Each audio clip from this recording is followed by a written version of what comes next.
to the program that were made overnight going into this morning. John, you were telling us we will see changes. We could also see changes in the route, right? Yes, absolutely. Like now you notice, you mentioned rains, and you correctly noted both in the Christian context as well as in the cultural context, those are showers of blessing. But now rain presents yet another, a factor. So you did notice that the lead vehicles did space out a little. One thing they're doing, they're now managing traffic in advance from a distance. You'll notice by the time they're getting to the public service vehicles and other private vehicles, they've already been moved to the side. Right. And then now, because of the weather and other considerations, they want to, keep up quite a, you actually here it is. So they'll keep up, a reasonable speed, and as those conditions change, you'll notice they will adjust posture for that. The important thing first is to keep time as much as possible, which means to shorten even if they're late, just to minimize that. And then the second, of course, is to manage the traffic and the overall security posture, yet allow the mourners to express themselves. Like you correctly said, you'll hear people wailing, you see them waving twigs, and in the cultural context. And this particular general was quite beloved in this particular county and generally. So they are allowing all that. So even the speed, for example, does accord people the opportunity to just that personal sort of experience. And you're right. Where you do see crowds, and I don't know if that's the observation you share, not that they slow down a great deal, but you do see that there is some considerable slowing of speed that then allows the people, and then they pick up speed once the crowds have passed. So it also respects that as well. It serves three purposes. The first one is exactly that. It will respect the people and give them an opportunity to have that personal expression of grief and mournful sorrow as the convoy passes. Secondly, where there is a crowd, you don't want to speed through because it presents a risk if they are at a high pace of speed.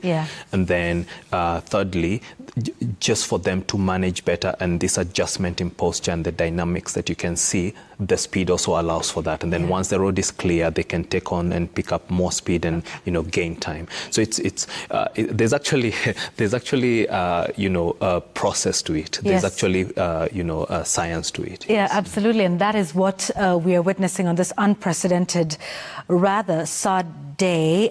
Many people eulogizing him in different ways. I mean, I've come across so many tributes about his interaction with civilians, for instance, about some of the things that he was passionate about. I saw this one from a Rotarian, Leonard Ithao, who says, they needed to host an event at the Ulinzi Sports Complex in Lang'ata here in Nairobi. They paid him a visit. He goes on to say in this tweet that they were treated like VIP guests. He talks about how nervous he was as a civilian encountering not just any military officer, but the Chief of Defense Forces, and how he helped to give them access to the venue, asked them what it was about. Not only that, he, supplied some of his military staff and officers to help them with the logistics. That's Leonard Ithao. I read another one from the former Secretary General of the Medical Doctors Union, who talked about that they needed some help from him with access, and they ended up doing a medical camp. And so that's sort of rare glimpse of, because we know how the military works, right, John? The military are far removed from the general population. But we're now starting to see rare glimpses of this man and his interactions with civilians that were quite warm, quite pleasant, and extremely helpful. And that's rare for military officers, particularly of his seniority. Even before he was CDF, he was leading the Air Force, right? And sorry, as we go, we just want to let you know that we're also seeing arrivals of various military officials from other countries as well, who are arriving there. Nimrod earlier told us about commanders who've been sent by the President of the Republic of Uganda, that's Yoweri Museveni. We've also seen some foreign dignitaries and military officials there. There have been tributes from all around the world, all around Africa, presidents of Namibia, others. So yeah, just let me to speak comment. to those two things you've raised. The last point, you've seen military leaders. I've seen some from the United States and the British military.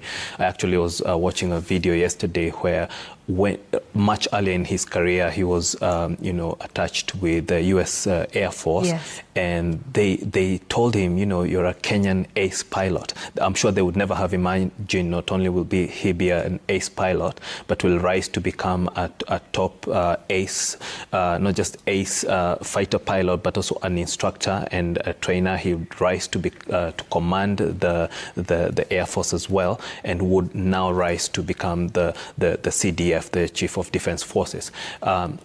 So you'll be seeing a lot of his ties reflected in the kind of dignitaries from a military perspective who'll attend. Here we go. So you will see them and from senior military, very senior. Yes, right. yes. Now to your first point. Every leader has his leadership style. I was here in the studio on Friday, and I mentioned his leadership style was very unique because he was extremely open to the public. He was very personable. He really, in fact, his very last mission reflected that.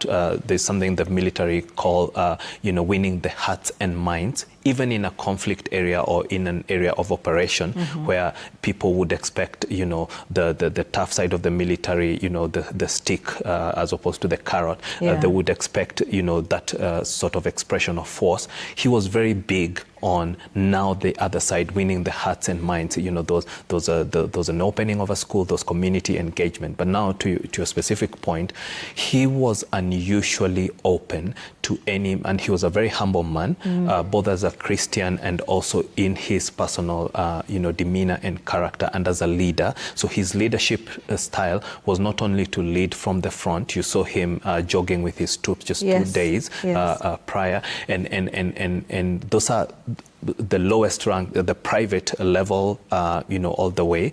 And he didn't have to jog. He didn't have to. He did that, twice a week? Yes. Every week. He didn't have to, Yes.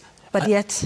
And you'll hear so many stories of people expressing. I was leaving home on Friday when I was coming here, and my neighbor says, hey, oh, you look smart